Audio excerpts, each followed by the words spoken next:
আসসালামু আলাইকুম প্রিয় দর্শক, যে যেখান থেকে দেখছেন সবাইকে নতুন ভিডিওটি দেখার আমন্ত্রণ জানাচ্ছি।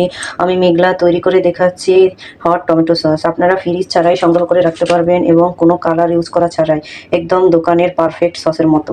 এখানে আমি 1.5 কেজি টমেটো নিয়ে নিচ্ছি, একদম লাল পাকা টমেটো। এগুলো ধুয়ে পরিষ্কার করে নিয়েছি। এবার এটা কেটে নেব। আপনারা যদি পারফেক্ট দোকানের সসের মতো চান তাহলে দোকান থেকে লাল টকটকে টমেটো নিয়ে আসবেন। যাচাই বাছাইয়ের উপরে টমেটোর সসের কালার ডিপেন্ড করে। আমি ছোট ছোট করে কেটে নিচ্ছি, তাহলে সেদ্ধ করতে কম সময় লাগবে। সেদ্ধ যত কম হবে কালারটা সুন্দর থাকবে। বেশি সময় ওভারকুক করা যাবে না, তাহলে কালারটা ফ্যাকাশে হয়ে যাবে। এবার সবগুলো টমেটো কেটে নিচ্ছি। আমার টমেটোটা দেখেন একদম লাল, পারফেক্ট। টমেটোগুলো ছোট ছোট করে কেটে নিয়েছি। এগুলো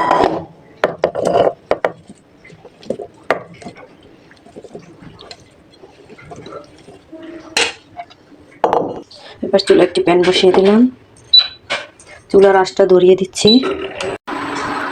পানি দেওয়ার দরকার নেই, পানি ছাড়াই টমেটো সেদ্ধ হয়ে যাবে। প্রথমে হাই ফ্লেমে রাখছি, অপেক্ষা করছি বলক আসার জন্য। স্বাদ মতো লবণ দিয়ে দিচ্ছি। এই পর্যায়ে ঢাকনা দিয়ে দিচ্ছি সেদ্ধ হওয়ার জন্য। পুরোপুরি সেদ্ধ হওয়ার দরকার নেই, মোটামুটি সেদ্ধ হলেই হবে। বলক আসার পর চুলার আঁচটা কমিয়ে দিয়ে বেশ কিছু সময় রান্না করছি। এটা কেমন সেদ্ধ হবে আমি কাছ থেকে দেখিয়ে দিচ্ছি, তাহলে বুঝতে পারবেন। হয়তো ভাবছেন এত পানি বের হয়েছে কেন, আমি কোনো ধরনের পানি অ্যাড করিনি।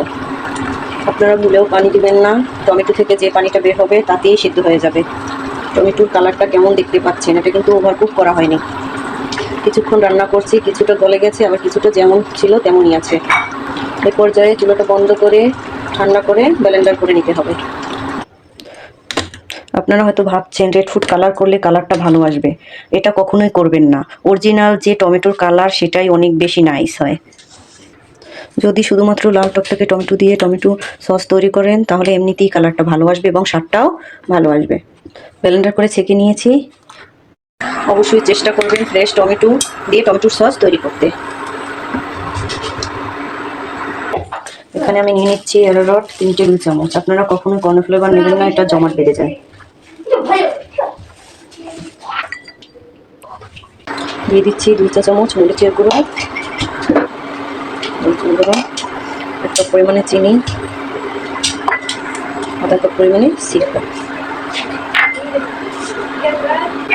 একটু টক মিষ্টি ঝাল হবে যেহেতু হট টমেটো সস। আপনারা যে যেরকমের ঝাল খেতে পছন্দ করেন সেরকমের মরিচের গুঁড়ো দিয়ে, এবং সিরকাটা কি পরিমাণে দিবেন তা আপনার টমেটোর উপর ডিপেন্ড করে। আমি এটা বেশি সময় রান্না করিনি, 5 থেকে 6 মিনিটের মতো রান্না করেছি। এটা বেশ ঘন এবং বলক চলে আসছে, কালারটা পারফেক্ট।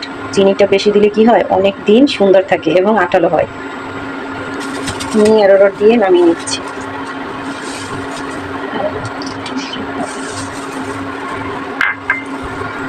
গরম পর্যায়ে লিকুইড থাকলেও ঠান্ডা হয়ে গেলে ঘন হয়ে যাবে। কতটা ঘন হয়ে গেছে। এবার চুলাটা বন্ধ করে, এবার ঠান্ডা হয়ে পারফেক্ট দোকানের সসের মতো হয়ে গিয়েছে। দেখতে যেমন সুন্দর তেমনি আঠালো ঘন।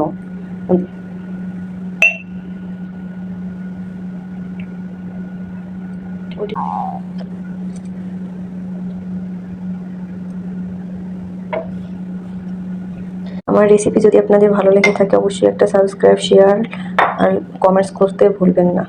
সুস্থ থাকবেন, ভালো থাকবেন, আল্লাহ হাফেজ।